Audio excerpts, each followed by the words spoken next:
السلام علیکم دوستو۔ پاکستان کے گرد IMF کا شکنجہ روز بروز سخت سے سخت تر ہوتا جا رہا ہے۔ اب ایک تازہ ترین پیش رفت یہ ہوئی کہ IMF کی ایک بڑی شرط قبول کر لی ہے پاکستان کی حکومت نے، اور وہ یہ ہے کہ پاکستان میں کوئی بھی نیا خصوصی اقتصادی یا ایکسپورٹ پروسیسنگ زون نہیں بنے گا، اور موجودہ زونز سے جو بھی حاصل کردہ ٹیکس مراد تھی، ان کو جو دی گئی تھی مراد، وہ ختم ہونے کے بعد ان میں توسیع نہیں کی جائے گی۔ اب یہ وہ شرط ہے، بڑی کڑی شرط ہے، جو کہ اس پیکج کے ساتھ یا اس پیکج کی اپروو ہونے سے پہلے آ رہی ہے۔ $7 ارب کا پیکج ہے، جس کو ایکسٹینڈڈ فنڈ فیسلٹی بھی کہتے ہیں، اور اس کا مطلب بہت ساری اور بھی شرائط ہیں، جس میں اربوں بلکہ کھربوں کے نئے ٹیکسز بھی لگائے گئے۔ لیکن اب ایسا لگ رہا ہے کہ اگر یہ شرط مان لی گئی ہے تو اس میں جو پاکستان اسٹیل ملز کی بہت بڑی اراضی ہے، آپ کو شاید بتاتا چلوں کہ 19,600 ایکڑ اراضی ہے پاکستان اسٹیل مل کی، حکومت سندھ کی ملکیت ہے، اور اس میں محض 2,500 ایکڑ پہ پوری مل کا انفراسٹرکچر ہے، جبکہ باقی زمین ویسی پڑی ہوئی ہے۔ اور اسپیشل انویسٹمنٹ فیسیلیٹیشن کونسل کے تحت وہاں پہ ایک خصوصی زون قائم کرنے کی تجویز تھی، منصوبہ ابھی بھی ہے، اور غالباً زمین بھی SIFC کو ٹرانسفر ہو چکی ہے۔ لیکن اگر IMF کی شرط مان لی گئی تو پھر شاید یہ پاکستان اسٹیل مل کی زمین پہ یہ خصوصی اقتصادی یا ایکسپورٹ پروسیسنگ زون نہیں بن سکے گا۔ اب جو شرط ہے IMF کی، بظاہر اس کا اطلاق صوبائی حکومت پہ بھی ہے اور وفاقی حکومت پہ بھی ہے۔ اب پاکستان اسٹیل مل کے جو ایکسپورٹ اور خصوصی اکنامک زون ہے، وہ اس سے کیسے بچ پائے گا، وہ ابھی دیکھنا باقی ہے۔ لیکن لگتا یہ ہے کہ صدر آصف علی زرداری کے صدر بننے میں شاید یہ بھی ایک بہت بڑا فیکٹر تھا کہ سندھ حکومت کو قائل کیا گیا کہ آپ جتنی بھی کئی ہزار ایکڑ زمین ہے وہ اسپیشل انویسٹمنٹ فیسیلیٹیشن کونسل کے حوالے کر دیں۔ اب یہ جو ایکسپورٹ زون قائم ہوگا، ظاہر ہے وہ منصوبہ کھٹائی میں پڑ جائے گا۔ اس کے علاوہ یہ حالات سے یہ ظاہر ہو رہا ہے کہ اب حالات کافی بگڑ گئے ہیں پاکستان کے لیے، اور IMF نے پاکستان کی اقتصادی اور صنعتی پالیسیوں کو بھی اپنی گرفت میں لے لیا ہے۔ مستقبل کی ترقی کے امکانات اور خاص طور پہ چین سے لائی گئی صنعتوں کو ان زونز میں لانے اور یہاں پہ پیداواری عمل شروع کرنے کی جو خواہش ہے، جو منصوبہ ہے، کیونکہ وہ اسپیشل اکنامک زون جو کہ 25-26 اکنامک زونز بننے تھے، فیصل آباد، دھابے جی، رشکئی، اس جیسے گوادر بھی ایکسپورٹ ٹیکس فری زون ہے، تو ان کے یہ جو منصوبے ہیں بہت برے طریقے سے اب متاثر ہو سکتے ہیں، کیونکہ جو اسپیشل اکنامک زونز ایکٹ ہے اس کے تحت سرمایہ کار جو زون ڈیولپرز کو زون انٹرپرائزز کے لیے 10 سال تک انکم ٹیکس سے استثناء مل جاتا ہے، اور اسی طرح کیپٹل گڈز جو بھی انہوں نے کاروبار میں اپنے منصوبوں میں اشیاء لگانی ہوتی ہیں، اس پر بھی تمام کسٹم ڈیوٹی اور ٹیکس کی یک طرفہ چھوٹ بھی ہے۔ اب ظاہر ہے اس سے ایک بہت بڑا دھچکا ہوگا نہ صرف پاکستان کے اقتصادی زون، خصوصی اقتصادی زونز کے منصوبوں کے لیے، بلکہ جو چین نے یہاں پہ، چین اور پاکستان نے مل کے ایک خصوصی اکنامک زونز بنائے ہیں یا بنانے تھے، اب تک تو بہت سارے فنکشنل ہو جانے چاہیے تھے، لیکن آپ نے اس سے پہلے ایک ویلاگ میں ڈاکٹر حسنان جاوید کے ساتھ جو ویلاگ ہم نے کیا، پوڈ کاسٹ تھی، اس میں انہوں نے بتایا کہ رشکئی ابھی 2-3% اس پہ کام ہوا ہے۔ اس طرح جو فیصل آباد کا ایک خصوصی زون ہے، وہاں پہ 17-18% مشکل سے کام ہو سکا ہے۔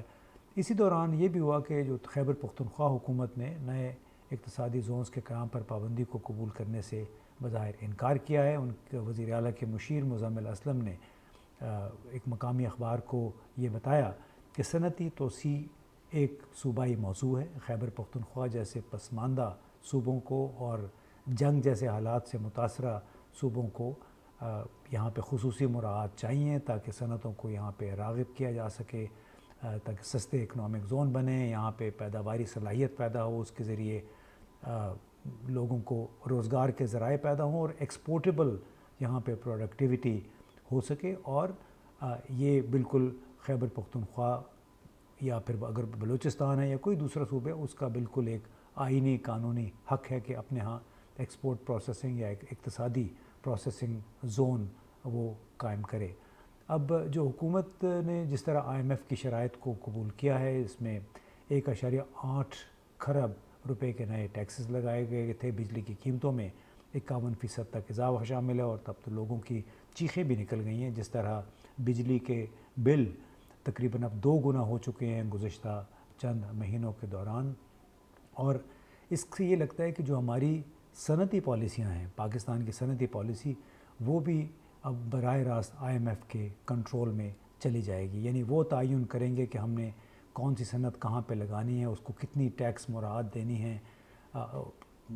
پاکستان جیسے ملکوں میں، ترقی پذیر ممالک میں ہمیشہ ٹیکسوں میں رعایت ملتی ہے، تو تبھی غیر ملکی سرمایہ کار وہاں اپنا پیسہ لگانے پہ راغب ہوتے ہیں۔ اب اس سے ظاہر ہے بڑا جھٹکا ملے گا، کیونکہ ہمیں یہ بتایا گیا، اخبار میں بھی رپورٹ ہوا کہ ایک اعلیٰ سطحی چینی تجارتی وفد آیا تھا، اس میں شنجیانگ کے بھی بڑی کمپنیاں شامل تھیں، اور انہوں نے حال ہی میں اسپیشل انویسٹمنٹ فیسیلیٹیشن کونسل کا دورہ بھی کیا، اور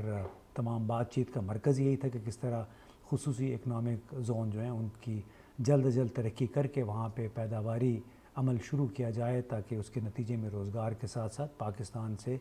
برآمد ہونے والی جو اشیاء ہیں، مصنوعات ہیں، ان کا بھی سامان کیا جا سکے۔ تو اب یہ لگتا ہے کہ اگر اس طرح پاکستان مسلسل یہ شرائط مانتا گیا، تو اس سے ایک بڑی بات واضح ہے، جس تاثر کو تقویت مل رہی ہے کہ IMF اور کچھ اس کے جو مغربی سپورٹرز ہیں، وہ براہ راست پاکستان میں یا افغانستان جیسے ملک میں اگر تو اس حکومت کو مان لیا جائے، تو پھر خاص طور پہ CPEC کے تحت جتنے بھی اقتصادی منصوبے ہیں وہ براہ راست نشانہ بنیں گے IMF کے نئے 7 ارب کے پیکج کے، اور اسی وجہ سے شاید چینی قیادت پاکستان سے شاکی بھی ہے، کیونکہ پاکستان میں اس وقت جو حالات ہیں، سیاسی عدم استحکام ہے، چین اس حوالے سے بھی کوئی بہت زیادہ خوش نہیں ہے۔ بار بار اس کے وزیر خارجہ اور نائب وزیر اعظم نے پاکستان کو یہ تلقین کی تھی کہ سیاسی استحکام بڑا ضروری ہے ملک میں اگر آپ نے اقتصادی ترقی کرنی ہے، اور اس کے ساتھ ساتھ جو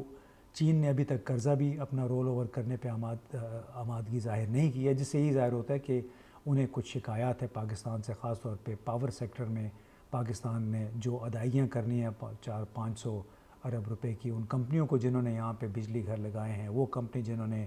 high voltage direct current transmission line بچھائی ہے، ان کا بھی قرضہ باقی ہے، کافی سارا قرضہ باقی ہے۔ تو یہ لگتا ہے کہ چین اور پاکستان کے درمیان بیلٹ اینڈ روڈ انیشیٹو کے تحت جو چائنا پاکستان اکنامک کوریڈور جس گرمجوشی کے ساتھ شروع ہوا تھا، وہ گرمجوشی اب کافی سرد پڑ گئی ہے، اور اس پہ ٹھنڈا پانی IMF کی پالیسیاں ڈال رہی ہیں، کیونکہ بظاہر لگتا ہے کہ پالیسی یہ ہے کہ پاکستان اور چین کے درمیان جو اقتصادی روابط ہیں اس کو کم سے کم کیا جا سکے، اور پاکستان کو چین کی طرف زیادہ جھکاؤ نہ کرنے دیا جائے۔ اس کے علاوہ تو اس کا کوئی اور مقصد نظر نہیں آتا کہ جو 25-26 ارب ڈالر کی سرمایہ کاری ہوئی ہے پاکستان میں چین کی طرف سے، وہ بس ٹھیک ہے، کافی ہوگی، لیکن اس کے بعد اب مزید سرمایہ کاری کے راستے مسدود کیے جائیں، اور پاکستان کی اس وقت سیاسی اور خاص طور پہ سیکیورٹی صورتحال جو نظر آ رہی ہے، وہ لگتا ہے کہ اس کا مقصد بھی پاکستان اور چین کے درمیان مزید نئی اقتصادی تعاون اور ترقی کا جو چیپٹر ہے اس کو بند کر دیا جائے۔ بہت بہت شکریہ۔